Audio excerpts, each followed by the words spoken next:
Hey, it's Cynthia Thurlow. I wanted to jump on really quickly and thank everyone for their concern. Over the last 5 days, we've had a little bit of a family kerfuffle. Thankfully, my father is doing much better, and I'm so truly grateful for all the love and prayers and outpouring of support. It really has meant a great deal. But all of the experiences for me as a healthcare provider, I'm a nurse practitioner and also a functional nutritionist, has really driven home a very important point that I want to share with you this evening. So my feeling is health is an investment, not an expense. And so what does that really translate into? You know, as a nurse practitioner, I worked in healthcare for nearly 20 years. And certainly one of the ways that this would really manifest is that if people are not taking care of themselves, not investing in their health in any capacity, at some point it will come home to roost. And what does that mean? It means at some point the choices we have made through our lives will come to be our detriment. So it really comes down to priorities, and whether I'm working with a client or I'm talking to a student or I'm talking to a family member or a friend, what do we value? What do you prioritize in your personal life that will impact your decision to invest in your health or to think of it as an expense and therefore downplay its importance? Is it important to you that you eat a nutrient-dense diet?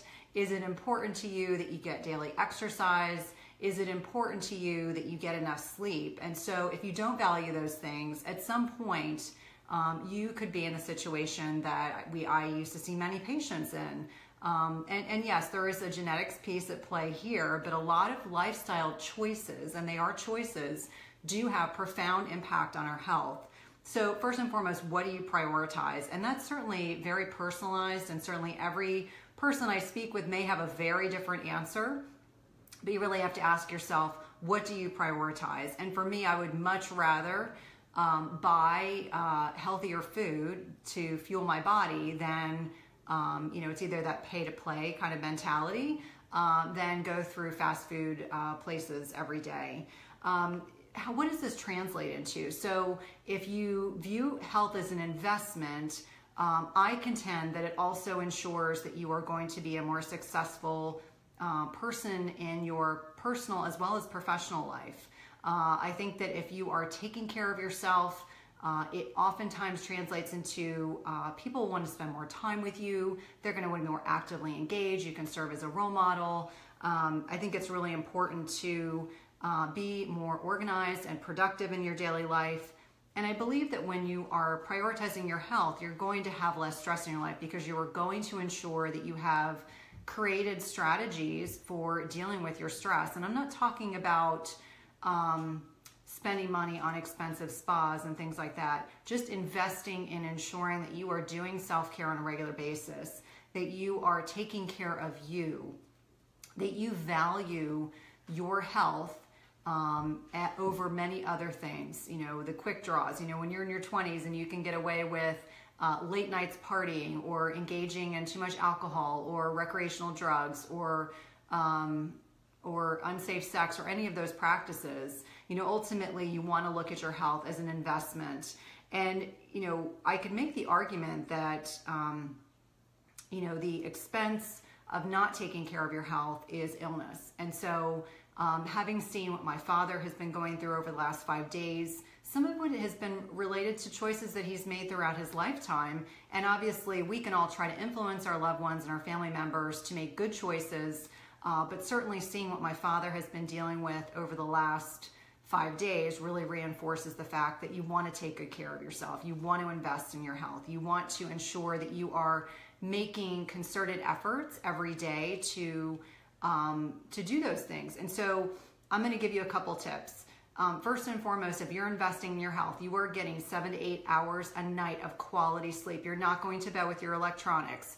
You are not skimping on sleep, and either skimping by staying up really late at night because you're trying to catch up on a show that you've been watching. I know it's really fun to do that on Netflix.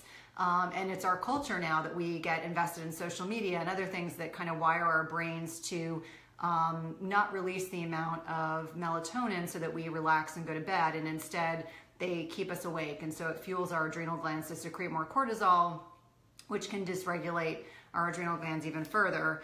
I would encourage you to ensure that, I've got a low battery message. I would encourage you to ensure that you don't sit all day long.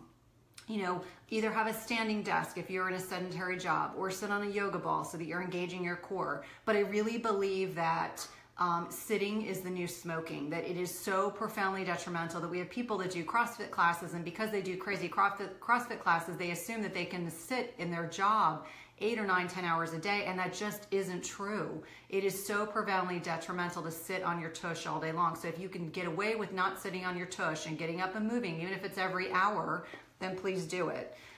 Quality foods. I think it's really, really important to ensure that you are eating nutrient-dense foods. And what does that mean? That means that you are eating as much as your budget permits. That's my caveat.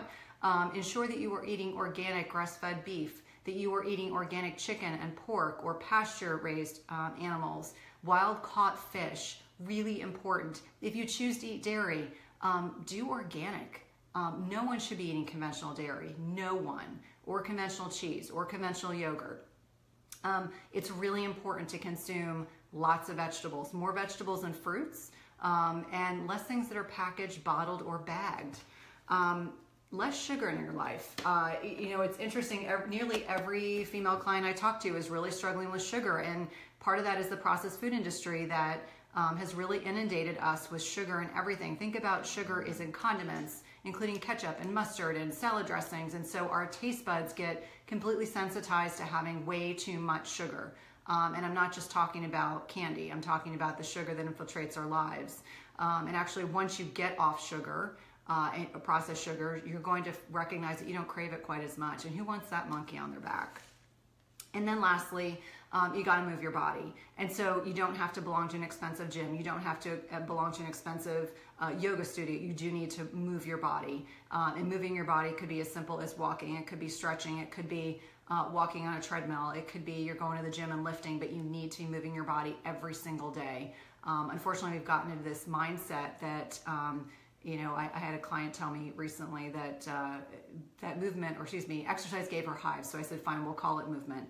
But it should not be something that you don't enjoy, and it's highly individualized. Get out and hike with your kids, throw a ball, you know, take your dog out for a walk. Anything to get your body moving is going to be profoundly important and will invest in your health. So that's my takeaway message for tonight / rant. I'd love to hear your thoughts. Again, my name is Cynthia Thurlow. I'm a nurse practitioner, also a functional nutritionist, and I help women regain control of their hormonal health. Have a great night.